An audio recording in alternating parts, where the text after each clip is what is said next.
নমস্কাৰ অসম আপডেটৰ অন্য এটা ভিডিঅ'লৈ মই আপোনালোকক স্বাগতম জনাইছো।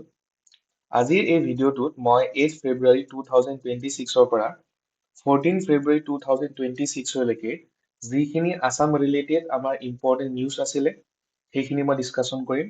আৰু ভিডিঅ'টো আৰম্ভ কৰাৰ আগতে এটা বস্তু মই কৈ দিওঁ যে এই ভিডিঅ'টোৰ যিখিনি টপিক আছে তাৰ PDF টো ইয়াৰ লিংক ডেছক্ৰিপশ্যনত দি থোৱা আছে, আপোনালোকে তাত গৈ পেলাই ডাউনলোড কৰি ল'ব পাৰিব। আমাৰ আজি ফাৰ্ষ্ট টপিক হৈছে Hollongapar gibbon wildlife sanctuary. তো নিউজত আমি কি দেখা পাইছিলো যে এটা 1.65 kilometre long railway line pass হৈছে through the Hollongapar gibbon wildlife sanctuary. Okay, আৰু আমি যিহেতু হলংপাৰ গিবন ৱাইল্ড লাইফ চেঞ্চুৰীৰ কথা আহিছে, তো আমি অলপমান চাই লওঁ regarding Hollongapar gibbon wildlife sanctuary. এই Hollongapar gibbon wildlife sanctuary যোৰহাটত আছে, আৰু এইটো একমাত্ৰ চেঞ্চুৰী হয় যিটো নামাকৰণ কৰা হৈছে আফটাৰ এ গিবন। অ'কে, যিটো আমি নাম দিছো হলংপাৰ গিবন ৱাইল্ড লাইফ চেঞ্চুৰী। তো it is the only century in India named after A gibbon. আৰু এই যিটো হলংপাৰ গিবন ৱাইল্ড লাইফ চেঞ্চুৰী আছে যোৰহাটত যিটো আছে, ইয়াত হাইয়েষ্ট পপুলেশ্যন কনচেন্ট্ৰেশ্যন দেখা পোৱা যায় of hoolock gibbons in India. মানে ক'ব গ'লে কম জেগাত ভালেখিনি এমাউণ্ট, মানে এটা density highest density hoolock gibbon দেখা পোৱা গৈছে in this Hollongapar gibbon wildlife sanctuary. তো এইখন এতিয়া নিউজত কি আছে যে এই হলংপাৰ গিবন ৱাইল্ড লাইফ চেঞ্চুৰীৰ মাজেদি এটা ৰেলৱে লাইন গৈছে, আৰু তাত সেই ৰেলৱে লাইন যিটো আছে ন সেইটো ইলেক্ট্ৰিচিটি দি পেলাই সেই ৰেলবিলাক চলে। আৰু তাত কি হৈছে সেই ইলেক্ট্ৰিচিটিত লাগি পেলাই এটা হলক গিবন ঢুকাইছে, মৰিছে। অ'কে, তো সেইটো নিউজত আছিলে। তো এইটো আমি নিউজত দেখা পাইছিলো ইন আছাম ট্ৰিবিউন, আৰু লগতে এডিটৰিয়েল পেজত এইটো দেখা পাইছিলো, ডেট ইজ গিবনছ এট পেৰিল। বস্তুটো বুজি পাইছা? তো বেচিকেলি কি হৈছে দেখা পোৱা গৈছে যে সেই ৰেলৱে লাইনটোৰ কাৰণে এটা চিৰিয়াছ থ্ৰেট হৈ গৈছে যিখিনি তাত তোমাৰ হলক গিবন তাত আছে। কাৰণ যিখিনি হলক গিবন বেচিকেলি আমি দেখা পাওঁ সেইবিলাক কেনেকুৱা হয়, বেছিভাগ ক'ব গ'লে তোমাৰ মানে গছৰ ওপৰত থাকে। আৰু সেই গছৰ ওপৰত থকাৰ কাৰণে কি হৈ যায়, সেই যিখিনি কাৰেণ্টৰ যিখিনি লাইন গৈছে তাত লাগি যায় আৰু আল্টিমেটলি গৈ পেলাই মৃত্যু হৈ যায়। অ'কে, তো সেইটো কাৰণে কি হৈছে এটা চিৰিয়াছ থ্ৰেট হৈ গৈছে for the hoolock gibbons in this Hollongapar gibbon wildlife sanctuary. Okay, তো এতিয়া আমি চাওঁ ৰিগাৰ্ডিং হলক গিবন। তো যদি আমি হলক গিবন চাবলৈ যাওঁ, hoolock gibbon is naturally found in the parts of South Asia including India, Myanmar, Bangladesh and southern China. আৰু হলক গিবন এইটো মনত ৰাখিব তোমালোকে, it is India's only 8 species. Okay, hoolock gibbon is India's only 8 species. যদি মই হলক gibbon চাবলৈ যাওঁ, হলক গিবনৰ দুটা প্ৰজাতি আছে, এটা হৈছে ৱেষ্টাৰ্ণ হলক গিবন আৰু এটা হৈছে ইষ্টাৰ্ণ হলক গিবন।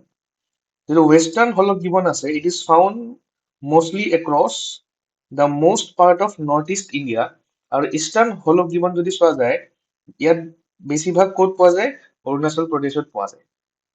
আৰু আমি এক্সামৰ কাৰণে কি গম পাব লাগে, এই যিটো হলক গিবন আছে, হলক গিবনৰ ভালনেৰেবল হয় নে এনডেঞ্জাৰ্ড হয় নে ক্ৰিটিকেলি এনডেঞ্জাৰ্ড হয়, মানে বেচিকেলি ক'ব গ'লে IUCN ৰেড লিষ্টত ইয়াৰ ষ্টেটাছটো কি হয় আমি গম পাব লাগে আমাৰ আপকামিং প্ৰিলিমছৰ এক্সামিনেশ্যনৰ কাৰণে। তো যদি মই হলক গিবন চাবলৈ যাওঁ, যিটো আমাৰ ইষ্টাৰ্ণ হলক গিবন আছে, ইয়াৰ ষ্টেটাছটো হৈছে ভালনাৰেবল, আৰু ৱেষ্টাৰ্ণ হলক গিবনৰ ষ্টেটাছটো হৈছে এনডেঞ্জাৰ্ড। আৰু এই দুটা hoolock gibbon it is protected under the wildlife protection act 1972, আৰু হাইষ্ট প্ৰটেকশ্যন পাই থৈছে আণ্ডাৰ শ্বেডিউল 1। অ'কে, শ্বেডিউল 1ত যিখিনি এনিমেলছ থাকে সেই এনিমেলছ বিলাকক হাইষ্ট প্ৰটেকশ্যন দিয়া হয় under wild life protection act 1972।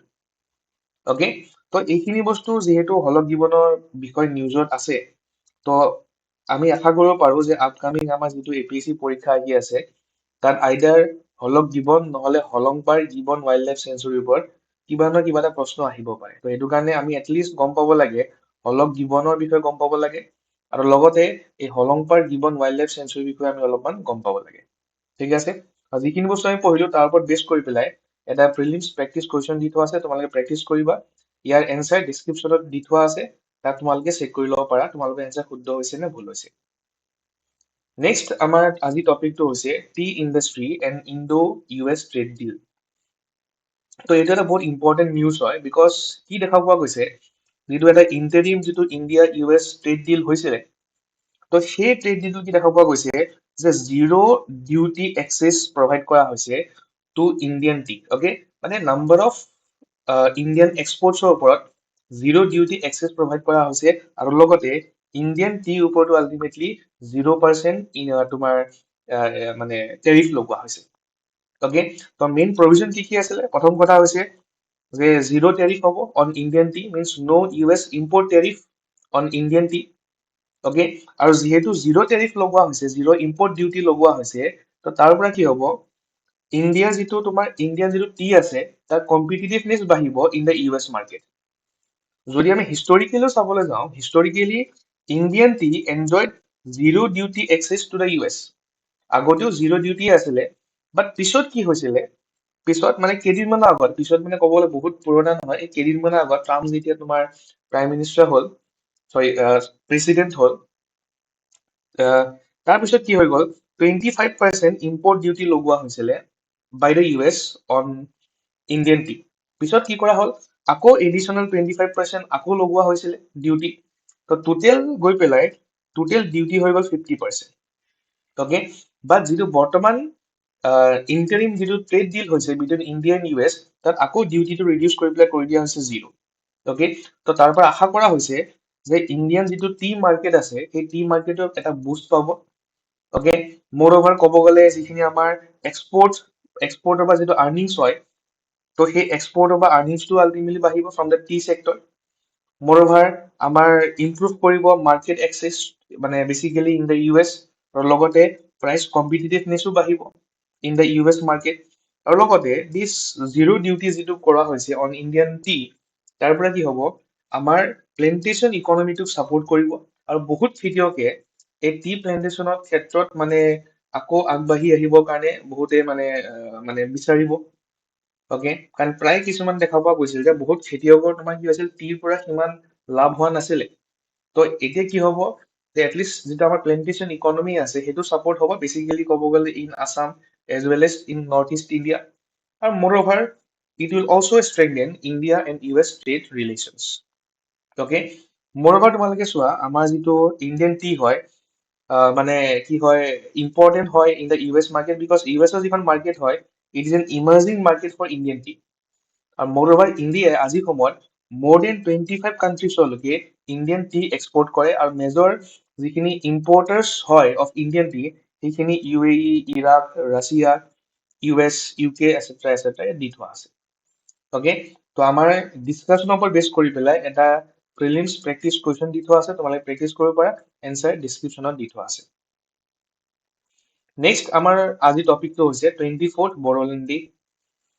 তো বড়োলেণ্ড ডে চেলিব্ৰেশ্যন কৰা হয় অন 10th ফেব্ৰুৱাৰী। অ'কে, এই ডেটটো মনত ৰাখিবা, অন 10th ফেব্ৰুৱাৰী।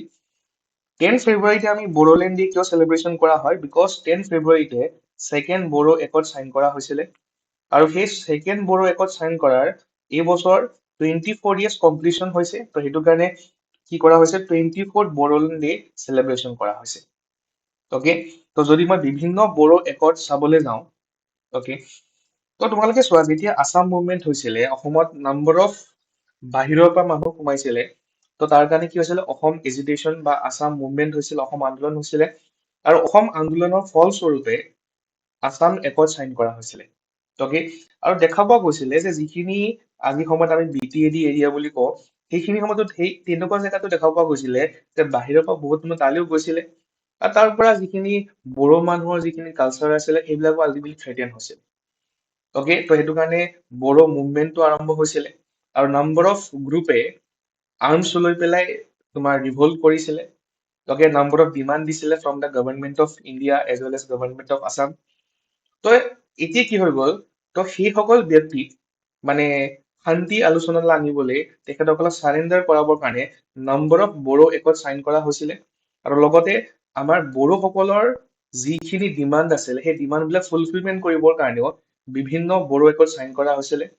তো আমি এই গোটেইকেইটা বড়ো একৰ্ডৰ বিষয়ে ভালদৰে পঢ়িব চেষ্টা কৰিম ইয়াতে। অ'কে, তো ফাৰ্ষ্ট যিটো বড়ো একৰ্ড হৈছিলে, সেই ফাৰ্ষ্ট বড়ো একৰ্ড চাইন কৰা হৈছিলে on 20 February 1993 between Government of India, Government of Assam, and APSU, that is All Bodo Student Union. আৰু ফাৰ্ষ্ট বড়ো একৰ্ডৰ ইয়াৰ ৰিজাল্ট কি আছিলে? Creation of Bodoland autonomous council. এইটো মনত ৰাখিব তোমালোকে। অকে, আমি এক্সামৰ কাৰণে কি গম পাব লাগে? ফাৰ্ষ্ট বড়ো একৰ্ড কেতিয়া চাইন কৰা হৈছিলে, কাৰ কাৰ মাজত চাইন কৰা হৈছিলে, আৰু ফাৰ্ষ্ট বড়ো একৰ্ডৰ ৰিজাল্ট কি আছিলে, আমি সেইটো গম পাব লাগে। অকে, মন কৰিবা আজি সময়ত BTC আছে, অকে, বড়োলেণ্ড টেৰিটৰিয়েল কাউন্সিল আছে, but BTC is not the result of first Bodo accord. First Bodo একৰ্ডৰ পৰা ক্ৰিয়েশ্যন হৈছিলে বড়োলেণ্ড অটনমাছ কাউন্সিল, যাৰ লগত কিছু পৰিমাণে এডমিনিষ্ট্ৰেটিভ অটনমি আছিলে আণ্ডাৰ দ্য আছাম গভৰ্ণমেণ্ট। বাট এই ফাৰ্ষ্ট বড়ো একৰ্ডে বড়োসকলৰ যিখিনি ডিমাণ্ড আছিলে, যিখিনি এছপিৰেশ্যন আছিলে, সেই এছপিৰেশ্যন বিলাক ফুলফিলমেণ্ট কৰিব পৰা নাছিলে। তো সেইটো কাৰণে যিটো সংগ্ৰাম চলি আছিলে, সেই সংগ্ৰাম চলি আছিলে, আৰু আল্টিমেটলি গৈ পেলাই ছেকেণ্ড বড়ো একৰ্ড চাইন কৰা হৈছিলে। অকে, আৰু ছেকেণ্ড বড়ো একৰ্ড চাইন কৰা হৈছিলে অন 10th February 2003। অকে, আৰু এই ডেটটোকে মনত ৰাখিবৰ কাৰণে বা এই ডেটটোকে আল্টিমেটলি বড়োলেণ্ড ডে হিচাপে চেলিব্ৰেশ্যন কৰা হয়। অকে, আৰু যিটো ছেকেণ্ড বড়ো একৰ্ড চাইন কৰা হৈছিলে between government of India, government of Assam and BLT, that is Bodo liberation tigers. আৰু ছেকেণ্ড বড়ো একৰ্ডৰ পৰা ক্ৰিয়েশ্যন হৈছিলে, ৰিজাল্ট আছিলে formation of Bodoland territorial council, আৰু এই BTC it was placed under the sixth schedule of the Indian Constitution. Okay, তো তোমালোকে চাগে পঢ়িছা, তোমালোকে যেতিয়া ইণ্ডিয়ান পলিটি পঢ়িছা, তোমালোকে ছিক্স শ্বেডিউলৰ বিষয়ে চাগে পঢ়িছা। তো তোমালোকে মোক কমেণ্ট ছেকশ্যনত জনাবা যে ছিক্স শ্বেডিউলৰ আণ্ডাৰত কোন কেইখন ষ্টেট বৰ্তমান আছে। আমি গম পাওঁ 4খন ষ্টেট আছে, এখনটোত আমি গমেই পাইছো, এখনটো অসম হয়। তো তোমালোকে মোক লগতে এইটো কবা যে বাকী তিনিখন ষ্টেট হয় যিখিনি ছিক্স শ্বেডিউল আণ্ডাৰত আহে। অকে, এখনটো আমি অসম গম পাইছো, বাকী তিনিখন নাম তোমালোকে মোক কমেণ্ট ছেকশ্যনত জনাবাচোন। ঠিক আছে, আৰু এই BTC কিছুমান লেজিছলেটিভ, এডমিনিষ্ট্ৰেটিভ আৰু ফাইনেন্সিয়েল পাৱাৰ দিয়া হৈছিলে অভাৰ 40 ছাবজেক্টছ। আৰু যেতিয়া আমি BTC বুলি কোৱা হয়, সেই BTC যিটো টেৰিটৰিয়েল জুৰিছডিকশ্যন আছিলে, ক'ত ক'ত আছিলে? 4খন ডিষ্ট্ৰিক্টৰ ওপৰত আছিলে, কোকৰাঝাৰ, বাক্সা, চিৰাং আৰু ওদালগুৰি। আৰু এই 4খন ডিষ্ট্ৰিক্টক কালেক্টিভলি কি বুলি কোৱা হয়? BTAD বুলি কোৱা হয়, Bodoland territorial area district. Okay, তো BTAD হৈছে সেই এৰিয়াখিনি, আৰু সেই BTAD গভৰ্ণ কৰিবৰ কাৰণে যিখন চৰকাৰ বনোৱা হৈছিলে তাৰ নাম আছিলে বড়োলেণ্ড টেৰিটৰিয়েল কাউন্সিল। বাট মনত ৰাখিবা যে আজি সময়ত BTAD বা আজি সময়ত আমি BTAD বুলি নকওঁ, আমি BTR বুলি কওঁ। ইয়াত 5খন ডিষ্ট্ৰিক্ট আছে। অকে, কোকৰাঝাৰ, চিৰাং, বাক্সা, তামুলপুৰ আৰু ওদালগুৰি। তো আজি সময়ত এই 5খন ডিষ্ট্ৰিক্ট আছে ইন BTR বা BTAD। অকে, বাট তথাপিও দেখা পোৱা গৈছিলে যে ছেকেণ্ড বড়ো একৰ্ডৰ পিছতো কিছু সংখ্যক মানে কিছু সংখ্যক সেই মানে ব্যক্তিয়ে চাৰেণ্ডাৰ কৰা নাছিলে। তো নিগচিয়েশ্যন চলি আছিলে যাতে সেইসকল ব্যক্তিকো আমি মেইন ষ্ট্ৰীমলৈ আনিব পৰা যায়, অকে, শান্তি আলোচনালৈ আনিব পৰা যায়। আৰু আল্টিমেটলি গৈ পেলাই ভাৰত চৰকাৰ বা আছাম গভৰ্ণমেণ্ট ছাকচেছফুল হৈছিলে, আৰু তাৰ ফলস্বৰূপে থাৰ্ড বড়ো একৰ্ড চাইন কৰা হৈছিল।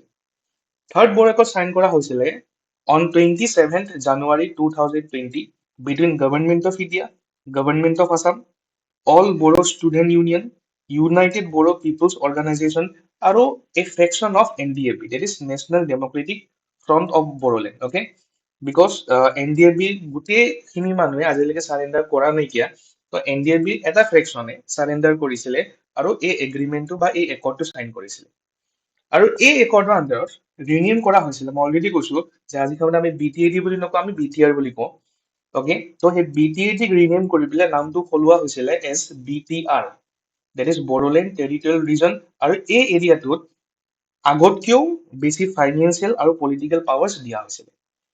অকে, চৰকাৰে প্ৰমিছ কৰিছিলে যে BTRৰ ডেভেলপমেণ্টৰ কাৰণে এটা ইকনমিক পেকেজ দিব অফ 1500 crores। অকে, আৰু লগতে যিসকল NDFB ফ্ৰেকশ্যনে এই একৰ্ড চাইন কৰিছে তেখেতসকলে আৰ্মছ গিভ আপ কৰিব, আৰু আৰু বহুত লিডাৰ্ছক মেইন ষ্ট্ৰীম পলিটিক্সত ইনক্লুড কৰা হ'ব। লগতে এইটো এচুৰেঞ্চ দিয়া হৈছিলে যে তাত যিখিনি BTR এৰিয়াত যিখিনি নন বড়ো কমিউনিটিৰ মানুহ আছে সেইসকল ব্যক্তিৰ ছেফগাৰ্ডো এচুৰেঞ্চ কৰা হৈছিলে। আৰু লগতে আগতে এটা ডিমাণ্ড আছিলে, সেই ডিমাণ্ডটো আছিলে যে এখন ছেপাৰেট বড়োলেণ্ড লাগে এজ এ ষ্টেট। তো থাৰ্ড বড়ো একৰ্ড আণ্ডাৰত এটা ইম্পৰ্টেণ্ট ডেভেলপমেণ্ট হৈছিলে, ডেট ইজ যিটো ডিমাণ্ড আছিলে যে এখন ছেপাৰেট ষ্টেট লাগে known as Bodoland, সেই ডিমান্ডটো আল্টিমেটলি এণ্ড হৈ গ'ল, সেই ডিমান্ডটো আল্টিমেটলি মানে নাইকিয়া হৈ গ'ল। Okay, it ended the demand for a separate state of Bodoland. লগতে এইটো মই অলৰেডি কৈছো যে বি টি এ ডিৰ নামটো সলাই পেলাই বি টি আৰ কৰি দিয়া হৈছে। আৰু লগতে এইটো প্ৰপ'জ কৰা হৈছিলে যে বি টি এ ডিৰ বা বি টি চিৰ চিট ইনক্ৰিজ কৰি পেলাই ফ্ৰম 40 to 60 ইনক্ৰিজ কৰা হ'ব। অ'কে, এতিয়ালৈকে সেই ইনক্ৰিজ 60 লৈকে হোৱাগৈ নাইকিয়া, মে বি ইন ফিউচাৰ এইখিনি ইমপ্লিমেণ্টেশ্যন হ'ব। অ'কে, আমি দেখা পাইছিলো কেইদিনমানৰ আগতে হাগ্ৰামা মহিলাই ডাঙৰীয়া তেখেতেও এই বস্তুটো কৈছিলে যে বি টি আৰ গোটেইখিনি প্ৰভিজন থাৰ্ড বড়ো ৰেকৰ্ডৰ প্ৰত্যেকটো বস্তু ইমপ্লিমেণ্টেশ্যন হোৱাগৈ নাইকিয়া বুলি তেখেতেও কৈছিলে। অ'কে, মে বি চাগে ইন ফিউচাৰ এই চিটটো ইনক্ৰিজ কৰি পেলাই 60 কৰি দিয়া হ'ব। লগতে Bodo language with Devanagari script it was recognised as a associate official language of Assam. Okay, আৰু বি টি চি আগতেও মোৰ লেজিছলেটিভ, এডমিনিষ্ট্ৰেটিভ আৰু ফাইনেন্সিয়েল পাৱাৰ দিয়া হৈছে। আৰু লগতে প্ৰমিছ কৰা হৈছে যে বি টি আৰত এখন চেণ্ট্ৰেল ইউনিভাৰ্চিটি, এটা স্পৰ্টছ অথৰিটি অফ ইণ্ডিয়াৰ এটা চেণ্টাৰ আৰু লগতে ইণ্ডাষ্ট্ৰিয়েল হাব ইয়াত ডেভেলপমেণ্ট কৰা হ'ব। অ'কে, তো এইখিনি আছিলে আমাৰ তিনিটা ইম্পৰ্টেণ্ট বড়ো ৰেকৰ্ড। আৰু যদি আমি এইখিনি বস্তু ভালদৰে চাওঁ, আমাৰ পৰীক্ষাৰ কাৰণে হৈছে। অ'কে, লাগিলে প্ৰিলিমছৰ কাৰণে হওক, লাগিলে মেইনছৰ কাৰণে হওক, আমি এটা এনচাৰ লিখিব পৰা যাব। অ'কে, আৰু বেছড আপন দিছ এটা প্ৰিলিমছ প্ৰেক্টিচ কুৱেশ্যন দি থোৱা আছে, ইয়াৰ এনচাৰ ডিছক্ৰিপশ্যনত দি থোৱা আছে। আজি আমাৰ নেক্সট টপিকটো হৈছে সতী সাধিনী। অ'কে, তো তোমালোকে ফটোখনত দেখা পাইছা সতী সাধিনী ষ্টেচু এটা মুকলি কৰা হৈছে এট বগীদৌল। অ'কে, বগীদৌল বগীদৌল হালোৱা ভকত গাঁও শিৱসাগৰ। তাত সতী সাধনী এটা ষ্টেচু, এটা প্ৰতিমূৰ্তি উন্মোচন কৰা হৈছে অসমৰ education minister doctor Ranoj Pegu ডাঙৰীয়াই। তো এতিয়া আমি চাব লাগে সতী সাধিনী কোন হয় আৰু আমি সতী সাধিনী দিৱস কিয় পালন কৰো আৰু কেতিয়া পালন কৰো। যদি মই ফাৰ্ষ্ট চাবলৈ যাওঁ যে সতী সাধিনী দিৱস পালন কেতিয়া কৰা হয়, সতী সাধিনী দিৱস পালন কৰা হয় on 21st April every year. Okay, এই ডেটটো মনত ৰাখিবা, বিকজ আমি দেখা পাওঁ যে পৰীক্ষাত এই ডেটবিলাক সোধে। লাচিত দিৱস কেতিয়া, চিলাৰায় দিৱস কেতিয়া, সতী সাধিনী দিৱস কেতিয়া, এইবিলাক ডেট ইম্পৰ্টেণ্ট হয়। আমি আমাৰ আপকামিং যিহেতু প্ৰিলিমছ আহি আছে, বেছি দিন চাগে কিমান মানে আমাৰ লগত সময় আছে, সময় কিমান সোনকালে গুচি যাব আমি পাত্তাই নাপাম। অ'কে, আমি চাওঁতে চাওঁতে প্ৰিলিমছ আহি যায়, আমাৰ পঢ়াবিলাক নহয় গৈ পেলাই।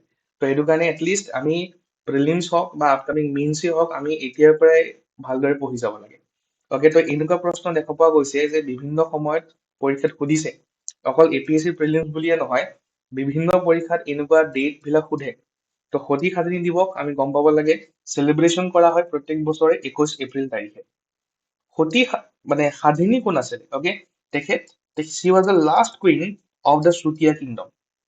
যদি মই চুতীয়া কিংডম চাবলৈ যাওঁ, তেখেতৰ তোমাৰ Sadhani actually she was the daughter of the Chutia king Dharmadhwaj পাল।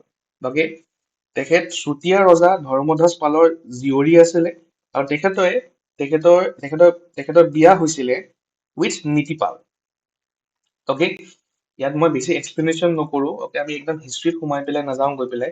তোমালোকে চাগে বহুতে পঢ়িছা ৰিগাৰ্ডিং চুতীয়া কিংডম, তেতিয়া তোমালোকে এই সতী সাধিনীৰ বিষয়ে তোমালোকে চাগে বেছি ভালদৰে পঢ়িছা তেখেতৰ বিষয়ে। তো এতিয়া চোৱা, সতী সাধিনী যেতিয়া নীতিপাল ৰজা আছিলে, কি হৈ গ'ল, আহোম ৰজা চুহুংমুঙে চুতীয়া কিংডম এটেক কৰিলে। ডেটটো ক'ব গ'লে তোমাৰ 1523। অ'কে, যদিও চুতীয়াসকলে বহুত মানে ব্ৰেভলি ফাইট কৰিছিলে, বাট তথাপি কি হৈ গ'ল, ultimately the Chutias were defeated, Nitipal was killed. আৰু লগতে সাধিনীয়েও বহুত ব্ৰেভলি ফাইট কৰিছিলে, বাট আল্টিমেটলি গৈ পেলাই কি হ'ল, চুতীয়াসকল এই যুদ্ধত হাৰিবলগীয়া হৈ গ'ল।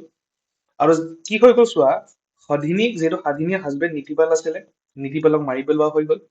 তো সাধিনীক এটা প্ৰপ'জেল দিয়া হৈছিলে যে সেইখিনি এৰিয়া যিজন নতুন গভৰ্ণৰ এপইণ্টমেণ্ট কৰা হৈছে, তেখেতৰ লগত বিয়া পাতিবৰ কাৰণে এটা প্ৰপ'জেল দিয়া হৈছিলে। বাট তেখেতে সেই প্ৰপ'জেলটো সেই যিটো অপমান কৰা হৈছিলে, বিকজ তেখেত বেলেগৰ ৱাইফ আছিলে, সেই তেখেতৰ হাজবেণ্ডক মাৰি পেলাই বৰ্তমান বেলেগৰ লগত বিয়া পাতিবলৈ দিয়া হৈছে। তো তেখেতে সেই অপমানটো একচেপ্ট নকৰিলে আৰু তেখেতে কি কৰিলে, চন্দনগিৰি পাহাৰৰ পৰা তেখেতে জঁপিয়াই পেলাই নিজৰ লাইফটো চেক্ৰিফাইচ কৰি দিলে।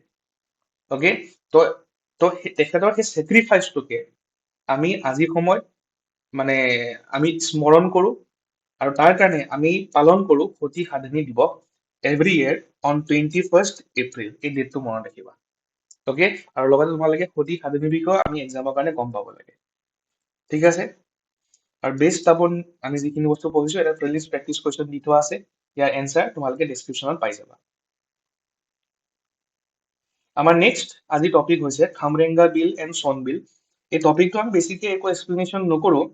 মই আছাম ট্ৰিবিউনত দেখা পাইছিলো, এই দুটা নিউজ দেখা পাইছিলো। এটা তোমাৰ আছিলে সোণ বিল উৎসৱ, okay, it aims to promote tourism, আৰু লগতে লেটেষ্ট টু দ্য এডিটৰত তোমাৰ ৰিষ্টৰ খামৰেংগা বিল নাও। তো এই দুটা আমি দেখা পালো, দুখন বিল দেখা পালো, এখন আছে খামৰেংগা বিল আৰু এখন আছে সোণ বিল। অ'কে, আৰু আমি দেখা পাওঁ যে বিভিন্ন সময়ত পৰীক্ষাবিলাকত সোধে যে কোনখন বিল ক'ত আছে, সেইবিলাক সোধে, মেচ দা ফলোইং কৰিবলৈ দিয়ে। তো জাষ্ট আমি মই কি কৰিছো, জাষ্ট খামৰেংগা বিলখন ক'ত আছে, সোণ বিল ক'ত আছে, সেই লোকেশ্যনটো মই দি দিছো। অ'কে, তো খামৰেংগা বিল চন্দ্ৰপুৰত আছে, কামৰূপ মেট্ৰপলিটন ডিষ্ট্ৰিক্টত পৰে, আৰু সোণ বিল ইয়াৰ লোকেশ্যন আছে শ্ৰীভূমি, আগতে আমি কৰিমগঞ্জ বুলি কৈছিলো, আজি সময় শ্ৰীভূমি বুলি কওঁ, আৰু সোণ বিল হৈছে অসমৰ লাৰ্জেষ্ট বিল। অ'কে, আৰু ইয়াত এটা প্ৰিলিমছ প্ৰেক্টিচ কুৱেশ্যন দি থোৱা আছে, তোমালোকে ইয়াৰ কৰিবা, ইয়াৰ এনচাৰ ডেছক্ৰিপশ্যনত দি থোৱা আছে। আজি আমাৰ নেক্সট কুৱেশ্যনটো হৈছে, নেক্সট টপিকটো হৈছে কুমাৰ ভাস্কৰ বৰ্মক সেতু। অ'কে, আমি দেখা পাইছো যে 14 আগষ্ট তাৰিখে, মানে অৰ্থাৎ যোৱাকালি, প্ৰাইম মিনিষ্টাৰ অফ ইণ্ডিয়াই এই ব্ৰিজখন ইনগুৰেশ্যন কৰিছিলে। এখন বহুত ধুনীয়া ব্ৰিজ হয়। অ'কে, ইয়াৰ ভিডিঅ'ছো আমি দেখা পাই আছো, ইয়াৰ ফটোজ আমি দেখা পাই আছো। তো এই যিখন ব্ৰিজ আছিলে, সেই ব্ৰিজখনৰ নাম হৈছে কুমাৰ ভাস্কৰ বৰ্মক সেতু। অ'কে, আৰু এইখন এখন তোমাৰ 6 লেন ব্ৰিজ হয়, and it কানেক্টছ Guwahati and north Guwahati. Okay, আৰু ইয়াৰ যিখিনি ফিচাৰ্ছ হয়, এই ফিচাৰ্ছটো মানে বহুত মানে মডাৰ্ণ ফিচাৰ্ছ ইনক্লুড কৰা হৈছে।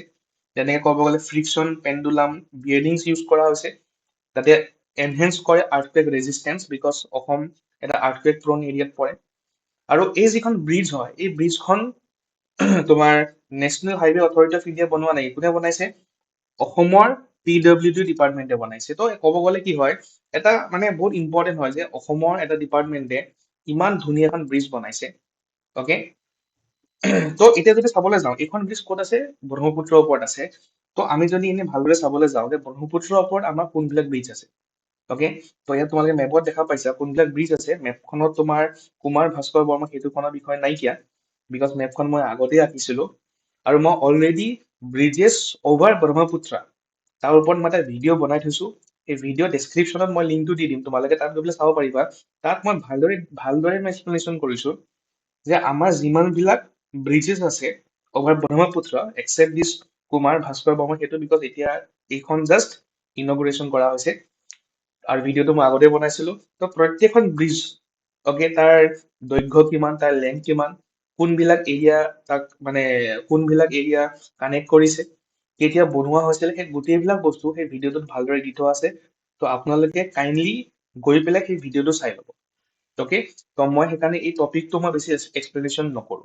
ঠিক আছে, ডেছক্ৰিপশ্যনত মই লিংকটো দিম, তাত গৈ পেলাই ভিডিঅ'টো ভালকে চাই ল'ব। অ'কে, আৰু ইয়াত এটা প্ৰিলিমছ প্ৰেক্টিচ কুৱেশ্যন দি থোৱা আছে, এনচাৰ ডেছক্ৰিপশ্যনত দি থোৱা আছে।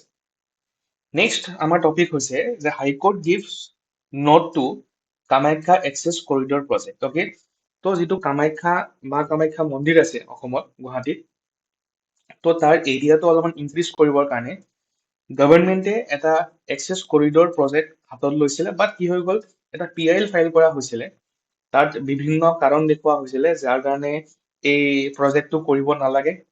তো এতিয়া কি কৰিলে গভৰ্ণমেণ্টে কি কৰিলে, তোমাৰ এটা মানে এখন কমিটি বনালে। বেচিকেলি কমিটি মানে কি হয়, মানে যিটো ইম্পেক্ট এছেচমেণ্ট ষ্টাডি কৰিবৰ কাৰণে, মানে ইম্পেক্ট এছেচমেণ্ট কৰিবৰ কাৰণে কিছুমান আমাৰ যেনেকে তোমাৰ national institute of hydrology, Roorkee, okay, আৰু সেই ৰিপৰ্টটোক আকৌ চেক কৰিছিলে IIT গুৱাহাটী, ষ্টাডি কৰিবলৈ দিছিলে।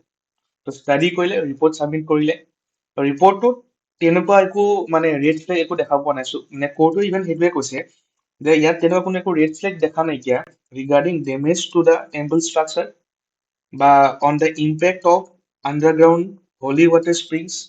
মানে বেচিকেলি যিটো PIL দাখিল কৰা হৈছিল, তাত এইটোৱে মানে কনচাৰ্ণ আছিলে যে এই প্ৰজেক্টটোৰ পৰা টেম্পলটোৰ মা কামাখ্যা মন্দিৰটোৰ ষ্ট্ৰাকচাৰটো ডেমেজ হ'ব পাৰে, আৰু আণ্ডাৰগ্ৰাউণ্ড যিটো হলি ৱাটাৰ স্প্ৰিং আছে, সেইটোৰ ওপৰত ইম্পেক্ট পৰিব পাৰে। অ'কে, বাট যিটো ৰিপৰ্ট ছাবমিট কৰা হৈছিলে, সেই ৰিপৰ্টটোত কোৱা হৈছে, এটা এক্সপাৰ্ট কমিটিৰ ৰিপৰ্ট হয়, অকে, এটা এক্সপাৰ্ট ইনষ্টিটিউচন তোমাৰ ৰিপৰ্ট ছাবমিট কৰিছে। তাত এইটো বস্তু কোৱা হৈছে যে তেনেকুৱা কোনো একো নহয়। অকে, ইমান একো চিন্তা কৰিবলগীয়া একো নাইকিয়া। আৰু লগতে গভৰ্ণমেণ্টেও এইটো এফিডেভিট দিছে যে তাত যিখিনি গাইডলাইন দি থোৱা আছে সেই গাইডলাইন বিলাকৰ মতে আল্টিমেটলি সেই মানে ইনফ্ৰাষ্ট্ৰাকচাৰ খিনি বনোৱা হ'ব। অকে, তো সেইটো কাৰণে কি হৈ গ'ল, হাইকোৰ্টেও এই প্ৰজেক্টটোৰ কাৰণে গো হেড দিছে। ঠিক আছে। নেক্সট আমি যদি চাওঁ, নেক্সট টপিকটো হৈছে water metro' in Guwahati. Okay, তো এই নিউজত আমি দেখা পাই আছিলো, বেচিকেলি চেণ্টিনেল বা আছাম ট্ৰিবিউনত আমি দেখা পাই আছিলো ৱাটাৰ মেট্ৰ' ইন গুৱাহাটী। তো গুৱাহাটী এইটো এটা ড্ৰিম প্ৰজেক্ট হয়। অকে, বিকজ আমি দেখা পাওঁ আজি সময়ত গুৱাহাটীত কিমান ট্ৰেফিক কনজেচন হয়। অকে, যদি আমি ইয়াৰ পৰা যদি ক'বালৈ যাবলগীয়া হয় য'ত আমাৰ মানে 15-20 মিনিট লাগে, তাত গৈ পেলাই আমাৰ কেতিয়াবা এঘন্টা লাগি যায়। তো সেইটো কাৰণে আমি ক'ৰবাত যাবলগীয়া হ'লে গুৱাহাটী আমি বহুত আগতে ওলাবলগীয়া হৈ যায়। কাৰণ আমি নিজে গম নাপাওঁ জাম আছে নে জাম নাই, আমি গমেই নাপাওঁ। তো সেই বিকজ মানে কি হয়, গুৱাহাটীত পপুলেশ্যন ডেঞ্চিটি বহুত বাঢ়ি গৈছে, গুৱাহাটীত গাড়ী ডেঞ্চিটি বহুত বাঢ়ি গৈছে, তো অবভিয়াছলি ট্ৰেফিকটো হ'বই। তো ট্ৰেফিক এই কনজেচনটো ৰিডিউচ কৰিবৰ কাৰণে এটা অল্টাৰনেটিভ ড্ৰিম হৈছে গুৱাহাটীত ৱাটাৰ মেট্ৰ' আৰম্ভ কৰা। বিকজ আমি দেখা পাওঁ যে ব্ৰহ্মপুত্ৰ নদীখনটো কিমান ভালদৰে আছে, তাত পানী প্ৰায় থাকে। তো যদি আমি সেই ইনলেণ্ড ৱাটাৰৱে যদি আমি ইউটিলাইজ কৰিব পাৰোঁ, তো অবভিয়াছলি কি হ'ব, আমাৰ যে ট্ৰেফিক কনজেচন আছে সেইটো আল্টিমেটলি কমি যাব। কাৰণ আমি এনেকুৱা প্ৰজেক্ট ক'ত দেখা পাইছো, কেৰেলা দেখা পোৱা গৈছে, Kochi metro' rail limited. Okay, তো কোচিত দেখা পোৱা গৈছে তেনেকুৱা মেট্ৰ' মানে ৱাটাৰ মেট্ৰ' আছে। তো আমি অসমে কি কৰিছো, গুৱাহাটীয়ে কি কৰা আছে, গুৱাহাটী যিটো ৱাটাৰ মেট্ৰ' প্ৰজেক্টৰ কাৰণে আমি এচিষ্টেঞ্চ লৈছো from this Kochi metro' rail limited. Okay, তো এই ৰিপৰ্ট এটা বনোৱা হৈছে যে ফিজিবিলিটি ৰিপৰ্ট, মানে গুৱাহাটীত এনেকুৱা এটা ৱাটাৰ মেট্ৰ' চলাব পৰা কিবা ফিজিবল হয় নে নহয়, এটা ৰিপৰ্ট বনোৱা হৈছে। আৰু সেই ৰিপৰ্ট ছাবমিট কৰা হৈছে to the inland water transport authority for the final approval. Okay, আৰু লগতে ৰিপৰ্টত এইটো বস্তু কোৱা হৈছে যে তেজপুৰ আৰু ডিব্ৰুগড়তো এনেকুৱা কিছুমান ৱাটাৰ মেট্ৰ' চলাব পৰা যায়। আৰু এই প্ৰজেক্টটোৰ এষ্টিমেটেড কষ্ট 2000 crore। ইয়াত তোমাৰ ইলেক্ট্ৰিক হাইব্ৰিড বোটছ ইউজ কৰা হ'ব আৰু বেচিকেলি অপাৰেট কৰা হ'ব across the Brahmaputra river. Okay, আমি গম নাপাওঁ এই প্ৰজেক্টটো হ'ব নহ'ব। তো এটলিষ্ট এটা ফিজিবিলিটি ৰিপৰ্ট ছাবমিট কৰা হৈছে যে এনেকুৱা এটা ৱাটাৰ মেট্ৰ' চলাব পৰা যায় ইন গুৱাহাটী। সেই ৰিপৰ্টটো প্ৰভাইড কৰা হৈছে, চৰকাৰক প্ৰভাইড কৰা হৈছে। তো এতিয়া ইনলেণ্ড ৱাটাৰ ট্ৰেন্সপৰ্ট অথৰিটিয়ে চাব, যদি চাই পেলাই দেখা পায় যে ফিজিবল হ'ব, অকে পচিবল আছে অসমত তেনেকুৱা এটা ৱাটাৰ মেট্ৰ' বনাবৰ কাৰণে, তেতিয়াহ'লে আল্টিমেটলি গৈ হেড দিব। আৰু আমি আপকামিং কেইবছৰমানৰ পিছত চাগে দেখা পাম যে গুৱাহাটীত তোমাৰ ৱাটাৰ মেট্ৰ' চলি আছে, যাৰ ফলত চাগে আমাৰ যিটো ট্ৰেফিক কনজেচন আছে সেইটো অলপমান কমি পেলাই যাব। অকে, নেক্সট আজি আমি দেখা পালো, আমি কালি দেখা পালো যে তোমাৰ prime minister of India land কৰিছিলে। অকে, এটা মানে state of art emergency landing facility প্ৰথমবাৰৰ কাৰণে নৰ্থ ইষ্টত বনোৱা হৈছে। বিকজ আমি দেখা পাইছো যে north east is very close to China, আৰু চাইনাৰ লগত আমাৰ ৰিলেশ্যন এটা হোষ্টেল ৰিলেশ্যন হয়, ইমান কোনো ভাল ৰিলেশ্যন নহয়। তো ইমাৰ্জেঞ্চি চিটুৱেশ্যনৰ কাৰণে, অকে, আৰু ডিজাষ্টাৰৰ কাৰণে কেতিয়াবা কি কৰিবলগীয়া হয়, আমি বেলেগ মানে এয়াৰ ষ্ট্ৰিপত, মানে বেচিকেলি ক'ব গ'লে এয়াৰপৰ্টত লেণ্ড নকৰি পেলাই যদি অল্টাৰনেটিভ বেলেগ ক'ৰবাত লেণ্ড কৰিব পৰা যায় আমাৰ প্লেন বিলাক, তো আমাৰ ডিজাষ্টাৰ হওক বা যিকোনো ইমাৰ্জেঞ্চি চিটুৱেশ্যনত তাত বহুত কামত দিব। কাৰণ দেখা কি পোৱা যায় যে যেতিয়া যুদ্ধ হয় নহয়, তোমালোকে মন কৰিবা যেতিয়া আমাৰ পাকিস্তানৰ যুদ্ধ হৈছিলে, পাকিস্তানে কি কাম কৰিছিলে, পাকিস্তানে তোমাৰ 1971ত আমাৰ নৰ্থ ৱেষ্টত যিখিনি তোমাৰ এয়াৰ ষ্ট্ৰাইপ আছিলে, এয়াৰফিল্ড আছিলে, সেইবিলাক বম্বাৰ্ডমেণ্ট কৰি দিছিলে, তাতে কোনো প্লেন টেক অফ কৰিব নোৱাৰে। তো যদি তেনেকুৱা হৈ যায় ইন নৰ্থ ইষ্ট, তো তেতিয়া এটা আমাক অল্টাৰনেটিভ জেগা লাগিব য'ত আমাৰ প্লেন বিলাক লেণ্ড কৰিব পাৰে। তো সেইটো কাৰণে কি কৰা হৈছিলে, মৰাণ বাইপাছ ইন ডিব্ৰুগড়, তাত কি কৰা হৈছিলে, এনেকুৱা এটা ষ্ট্ৰাইপ বনোৱা হৈছিলে যাৰ লেংথ 4.2 কিলোমিটাৰ আৰু ইয়াৰ কষ্ট নিয়েৰলি 100 crore আছিল। তো তোমালোকে চোৱা কিমান ভাল হ'ব লাগিব, মাত্ৰ 4.2 কিলোমিটাৰ বনাবৰ কাৰণে 100 কোটি টকা মান গৈছে। অকে, আৰু এই যিটো লেণ্ডিং ফেচিলিটি হয় এইটো নৰ্থ ইষ্টত ফাৰ্ষ্ট। অকে, আৰু এই লেণ্ডিং ফেচিলিটিটোৱে আমাক সহায় কৰিব ডিউৰিং নেচাৰেল নেচাৰেল ডিজাষ্টাৰ বা যিকোনো ষ্ট্ৰেটেজিক ৰিকুৱাৰমেণ্টৰ সময়ত, ইমাৰ্জেঞ্চি সময়ত অসমক বা নৰ্থ ইষ্টক আল্টিমেটলি সহায় কৰিব। আৰু ইয়াত যিখিনি কেপাবিলিটি আছে, it can handle fighter aircraft up to 40 ton and transport aircraft up to 74 ton. Okay, তো এইখিনি বেসিক ইনফরমেশন আছিলে about this landing facility. Okay, আকৌ আকৌ এবাৰ মই কৈছো যে তোমালোকে ইয়াৰ যিখিনি প্ৰেক্টিচ কুৱেশ্যন আছে তোমালোকে প্ৰেক্টিচ কৰিবা আৰু ইয়াৰ PDF ডেছক্ৰিপশ্যনত দি থোৱা আছে তাৰ পৰা তোমালোকে ডাউনলোড কৰি ল'ব পাৰিবা আজি আমাৰ এই ভিডিঅ'টোত ইমানখিনি আছিলে ধন্যবাদ